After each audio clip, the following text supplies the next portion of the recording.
Yo, what's going on, y'all, man? Today, this is wild. I feel like that these stories get more wilder and wilder, if that's a word, like just throughout time. And today, title videos y'all seen by the thumbnail, like the teen girls who hijacked the Uber driver and unalived him. It's sad, but it is true, and we finna get into it right now to see what's going on. Make sure if y'all enjoy my reaction that you give this video a huge thumbs up, and y'all let me know throughout the video what y'all personally think. Pause and type, man. It's all good, but let's go.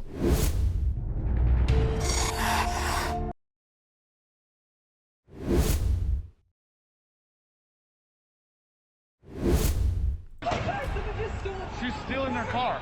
Oh. Yeah, call the cops. Call the cops. Oh. This is a really sad case. In March 2021, the police were called to a gruesome scene. An Uber driver had been splattered all over the sidewalk under the weight of his own car, which was turned on its side. Was this an unfortunate accident? Sadly, no. It was the doing of two teenage girls whose identities remain hidden to this day. I know, not a lot of teenage girls murder grown men for no reason. So let's explore the shocking case of the teenage girls who hijacked an Uber and killed the driver. Wow. It was just another day for 66-year-old Muhammad Anwar in Washington, D.C. He'd moved to Springfield, Virginia in 2014 after living his whole life in Pakistan. He was a happy husband and dad. He and his family decided it was time for a fresh start when they got— It's so sad when people come out here to United States, they be thinking that it's just the how they promote United USA outside of USA is just literally the motherland. It's the best place to be. But it's crazy to know that this man came from Pakistan. That place is I heard it's pretty crazy. To start a new life with his family, just working and got his life took by some kids.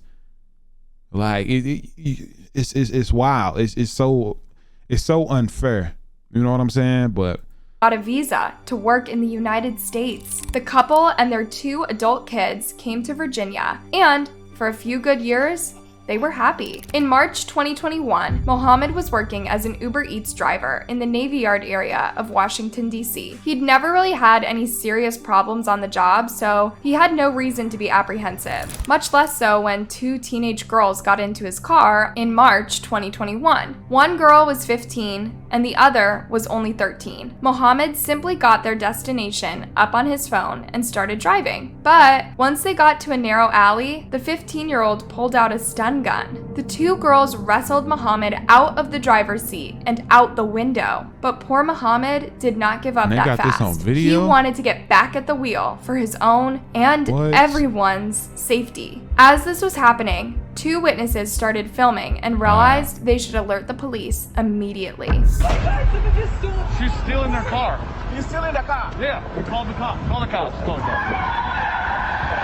sad. But the worst was just about to happen. The 15-year-old girl took over the driver's seat and pressed the pedal to the floor. Poor Muhammad was still clinging to his car, half of his body out the window. Within a few seconds, the girl managed to slam Muhammad against a street lamp and take a sharp right at full speed, making the car topple on its side and onto Muhammad's side. Just an incredibly sad and emotional day. Muhammad Anwar's family weeping as they described him as an angel, just a beautiful and humble man who went out of his way to help people who needed help. That's what he was doing the day that he died. Imagine learning your partner or your dad was killed by two crazed teens. What were they hoping to get out of carjacking an Uber driver's car? Did they really think they would get away with it? And how come they took off with Muhammad half out of the car? Honestly, it doesn't seem like these girls thought anything through. Few teenagers are staples of wisdom and maturity, but these two top the list. The consequences of their recklessness and lack of empathy are huge. Muhammad's family was in shock, and so was everyone who read the news. Even more shocking was the footage from that day. Oh my. She's stealing their car. You stealing the car? Yeah, we called the cops. Call the cops. Call the cops. And that's not That's all. crazy. After filming the moment of the carjacking, That the sound like witness horror. heard the crash and hurried to the scene. He filmed as the two girls casually exited the car, thinking they'd just fled the scene. So the witness made sure that the girls were apprehended fast. Luckily, 2 National Guardsmen were in the area. Hey, they stole the car. They stole the car. These girls. That's it. That's it. That's it. As the men held them up and called the police, guess what the girls complained about?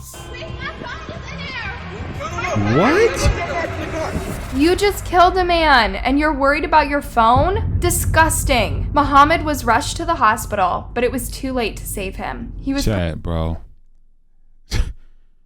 A phone. I told y'all, man, this world is different now, man. Social media is whew. pronounced dead on arrival. Needless to say, his family wanted the girls brought to justice. course. But justice is always murky when Take the them to perpetrators Pakistan. are so young.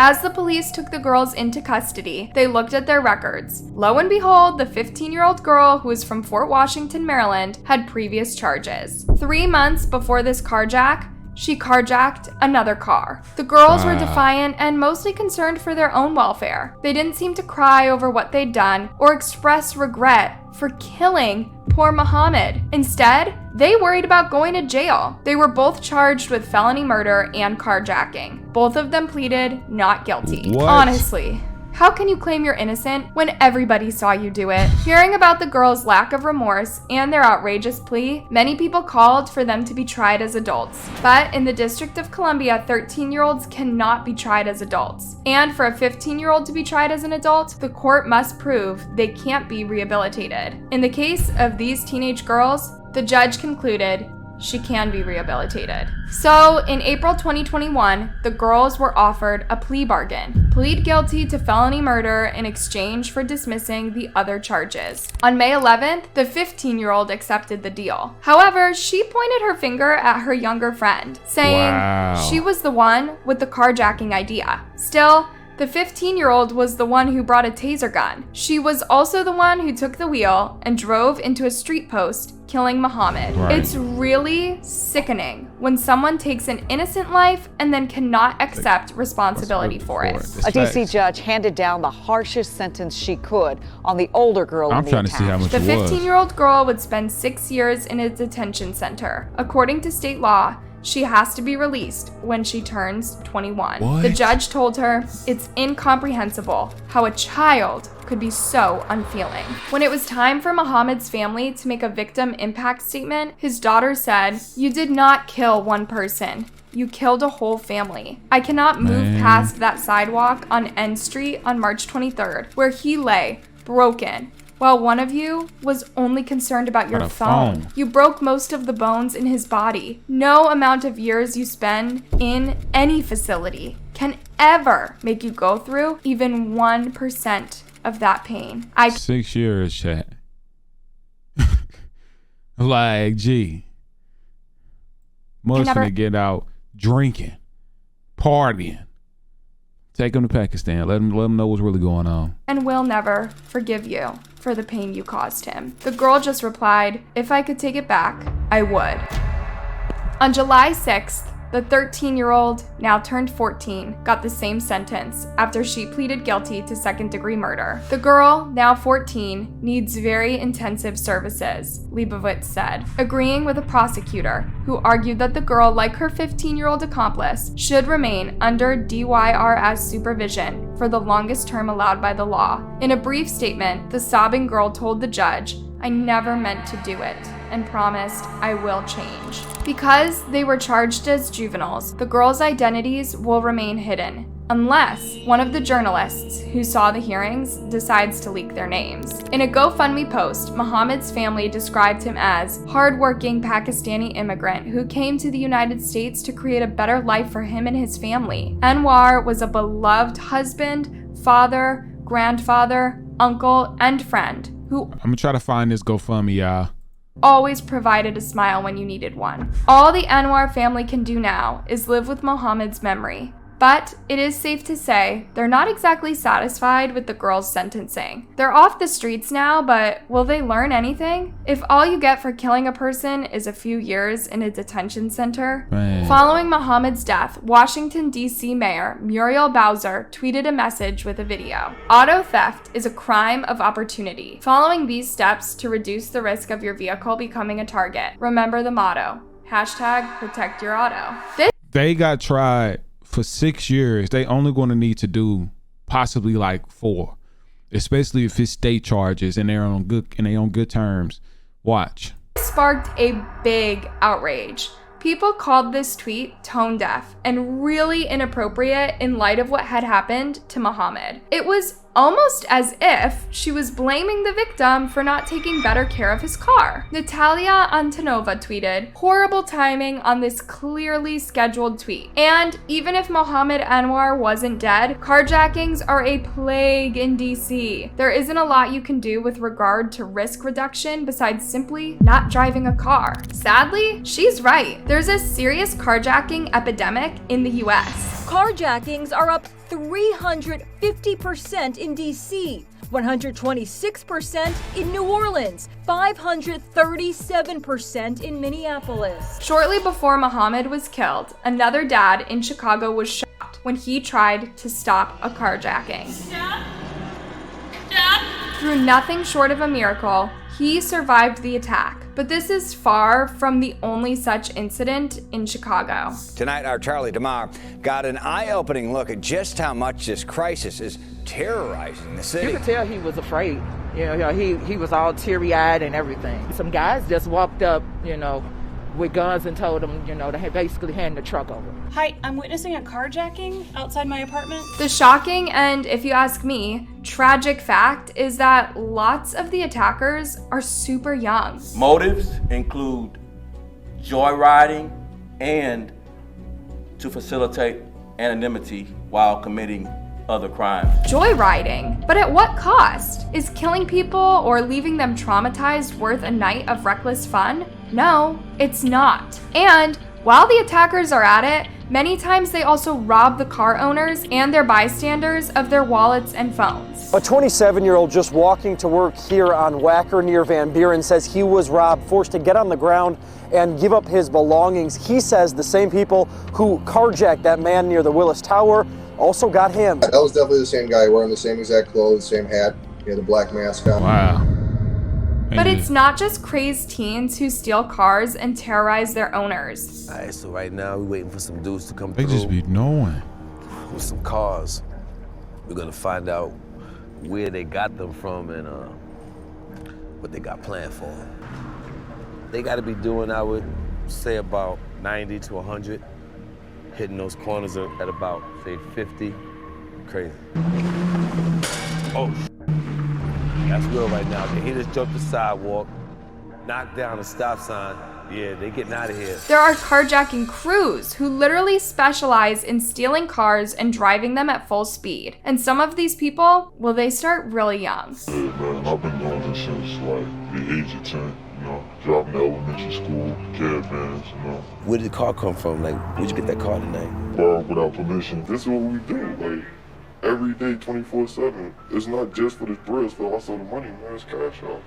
It's pretty disturbing that these people never really stop to think about the people they take the car from. Even if they don't get hurt, it's their car. They need it to go to work or take their kids to school. Maybe they can't even afford to buy another one. And the sad reality is, many people do get hurt in carjackings. Debris remains Let him where take the car. 20-year-old Isaiah Samanuk was killed overnight. In April 2023, Chicago came under the spotlight again after Isaiah was shot and killed in Bronzeville. Isaiah was at the wheel with a female friend in the passenger seat. That's when two men approached them with handguns and tried to take their car. Isaiah's reflex was to drive off as fast as he could, but the men proceeded to shoot at the car. Both Isaiah and his friend were hit. Isaiah was rushed to the University of Chicago Medical Center where he was pronounced dead. His friend was shot in the foot, and she will make a complete recovery, at least physically. One witness, Leandra Brown, commented, "What are you supposed to do? Just sit there and take that chance too? I would drive off too. I gotta try to save my family and everybody else, but it's dangerous. It's sad." Leandra said she was planning to move neighborhoods, as she was now afraid to let her 12-year-old girl outside with her bike. This is the sad reality of brutal carjacking. It causes a world of pain and suffering, and the negative consequences are always greater than the attacker imagines. My family's really broke up over this. My sister called me about 4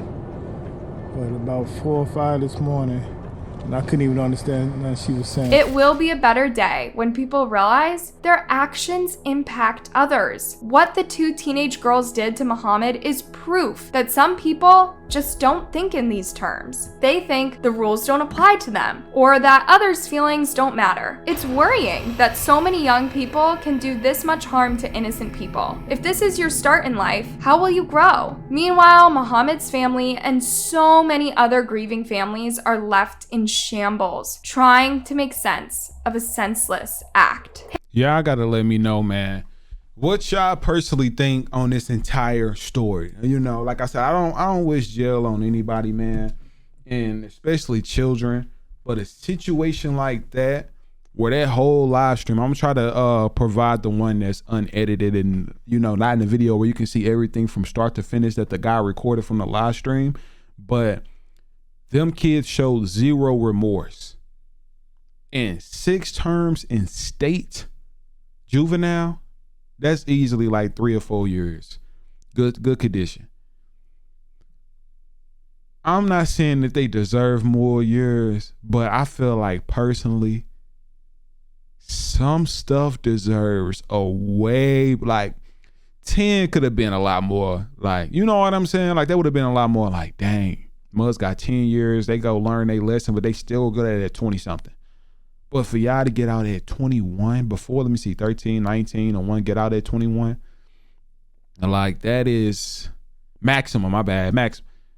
That is like walking scot-free. And I feel like if that would have been anybody else that was born in America, like, that would have handled a lot different. But I feel like they handled it like that because he was Pakistani. Personally. You know what I'm saying? Even though it was something that happened, I feel like that's why. And to me, if that would have been anybody, especially a black person, that would have panned out totally different. But sad to see how situations planned out, man. The youth is very scary to see just where things are going. You know, like back then we had parks, we had events to go to, family block parties, all these type of events that we were able to attend as kids. You know, we had stuff to do. Now they don't really do things like that. Like, it's nothing really in the community. We'll go to the community centers, parks. Now you really can't do any of that now. Kids are staying inside looking at social media, being influenced by it. We used to be playing Killer Man football. We want to play football, playing one-on-one basketball, horse, knockout.